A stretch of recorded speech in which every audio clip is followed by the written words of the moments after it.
Hello, everyone. Thank you for listening and watching. If this video has found you, there's a message here for you, but please take what resonates and leave the rest.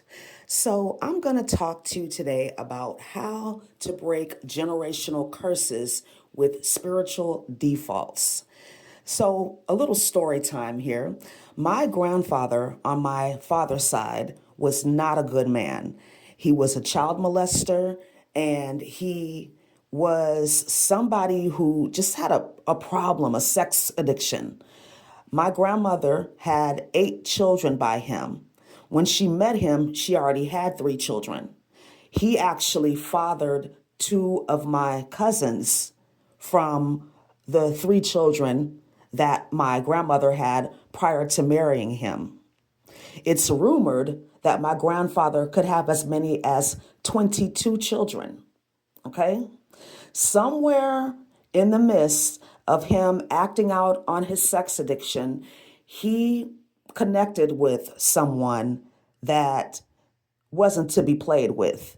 Based on what my mother told me and what I've been intuitively able to pick up when I go into meditation, is that he linked up with somebody that practiced black magic or hoodoo, and he broke this woman's heart. So she cursed him. She cursed his bloodline.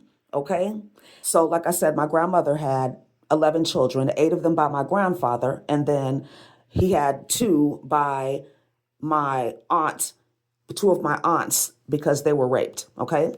So these children, the 8 children and the other 2 that he had by my aunts, for a period of like maybe 10 years or longer, none of them were working. Not one of them had a job. That's crazy, right? And my mother was telling me that that's how you know it's a curse. That the last name, I'm not going to say the last name, but the last name that my grandfather had is cursed.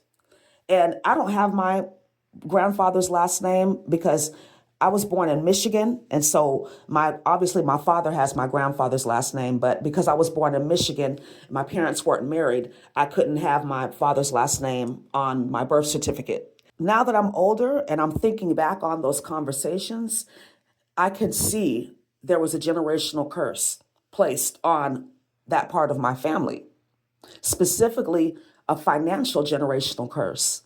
And I saw this in my life as a teenager and an early adult. Like, I was just never able to keep money. I was always poor, no matter how much I worked, no matter how many jobs I worked. I was just struggling with what seemed like endless poverty. When I started my spiritual journey, when I got on my spiritual path, I was able to acquire tools to use, specifically affirmations, crystals.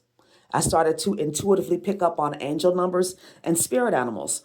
All of the things that I share with you all in my readings. These are things that have helped me over the course of the years to strengthen my spiritual connection, to have that constant communion with spirit, and to break these generational curses. These are some of my spiritual defaults. Whenever I feel like I'm getting into a space of worry or fear or doubt, especially when it comes to finances, my spiritual default is to use my affirmations. All of my needs are met. Money comes to me easily, effortlessly, and all the time from expected and unexpected sources. My income is constantly increasing. I will repeat these affirmations to myself maybe thousands of times. If I'm having some financial worries or money problems. Now, this took some time for me to really get used to it being my default. I had to practice it, right? So find your spiritual defaults because they will help you break these generational curses. Crystals have been very helpful for me too. And I use my crystals during meditation. I carry them with me all of the time because they carry certain attributes and characteristics that I want to align with, right? Prayer should be your number one spiritual default. I know it's easy to get into worry and fear and doubt because that's, I think it was Marianne Williamson say that the devil or negative energy speaks first and speaks the loudest, right? Spirit is that still small voice. And so in order to drown out that noise, that loud speaking first noise, you've got to get quiet. God's one and only voice is silence. And again, it takes practice to default to your spiritual strength, to default to using your spiritual tools.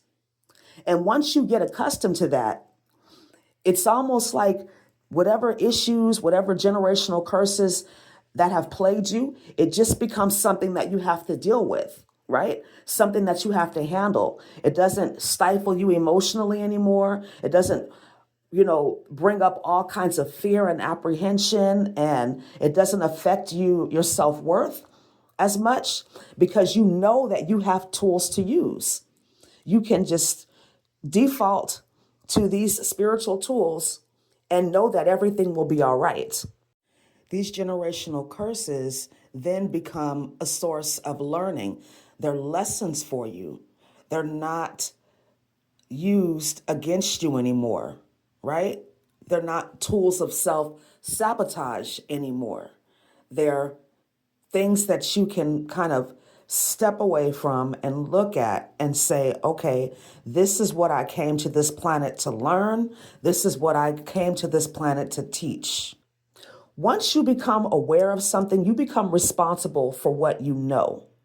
So if you're listening to this and you are dealing with generational curses, this is your confirmation that you need to develop spiritual defaults, whether you're dealing with alcoholism, drug abuse, any type of abuse, really, because that's how generational curses manifest, as some type of abuse, right? Whether it's financial abuse, any type of abuse, sexual abuse, emotional abuse. These are all products of generational curses. Like I said, mine's are prayer, crystals, spirit animals, and channeling angel numbers that give me direct guidance, specific and clear, descriptive guidance. And sometimes we need that.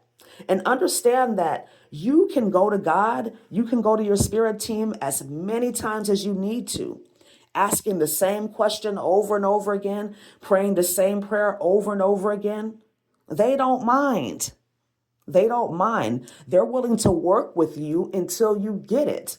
It's people that get irritated and are not patient with you and don't want to help you all the time, but not your spirit team. Okay? So if you are aware of the generational curses in your family, develop some spiritual defaults that you can use. And slowly but surely, you will come out of that energy. Slowly but surely, you will break those generational curses over your life. All right? So I hope this video was helpful for you. Thank you so much for listening and watching. Have a wonderful day. Namaste.